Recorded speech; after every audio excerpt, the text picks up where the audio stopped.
This is the Hasbro Candyland board. It's one of the most current ones. It was actually created in 1948 by a retired school teacher, Eleanor Abbott. She invented Candyland in a San Diego hospital during the polio pandemic.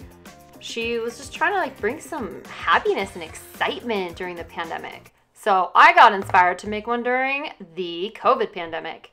Here we go. Look at that little Nana Nuts house. And my favorite little guy, this Gingy, he's just sitting on a little leaf going down the stream. He's so cute.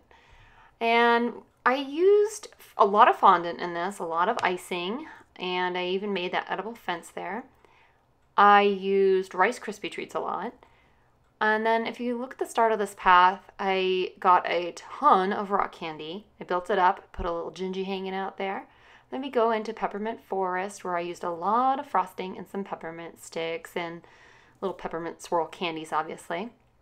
And then you go up the path and you can see Licorice Lagoon, and it's made of Twizzlers and licorice rope.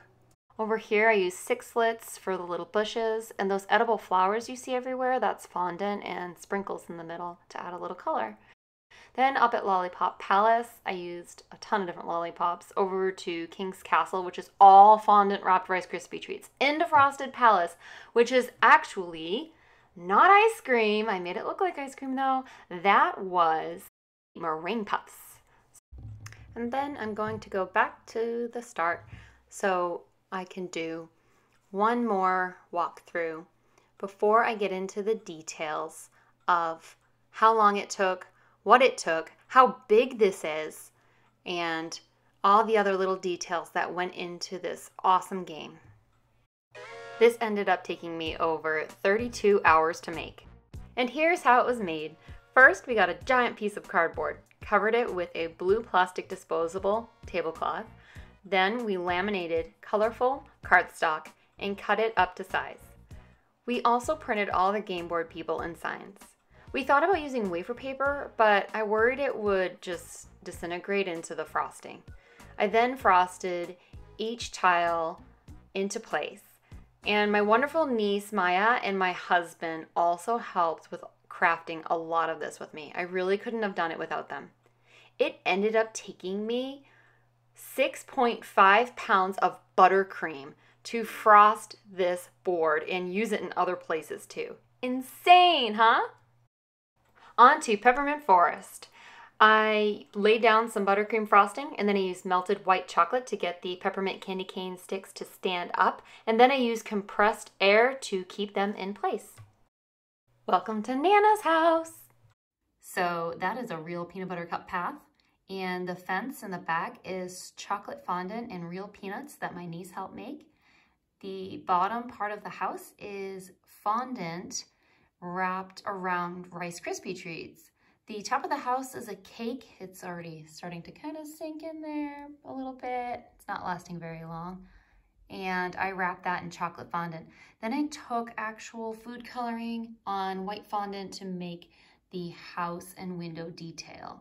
And we did a little printout of Nana because I have not perfected wafer paper, and I could probably do an edible print paper, but maybe for a future project, I'll try that out. I'm still a novice at all this stuff, but it was really fun. On to Licorice Lagoon.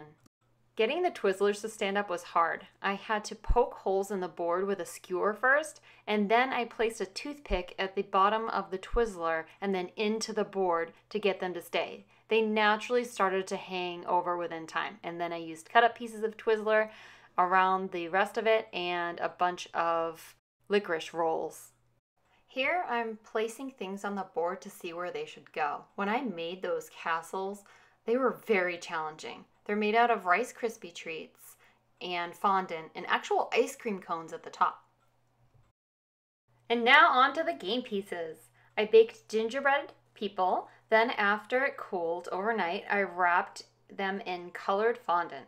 And my niece and I finalized the details, and then I wrapped 2 pieces of dark chocolate in fondant for the bottom, placed a toothpick in, and set it in, and now they can move around. Here's mine compared to the original.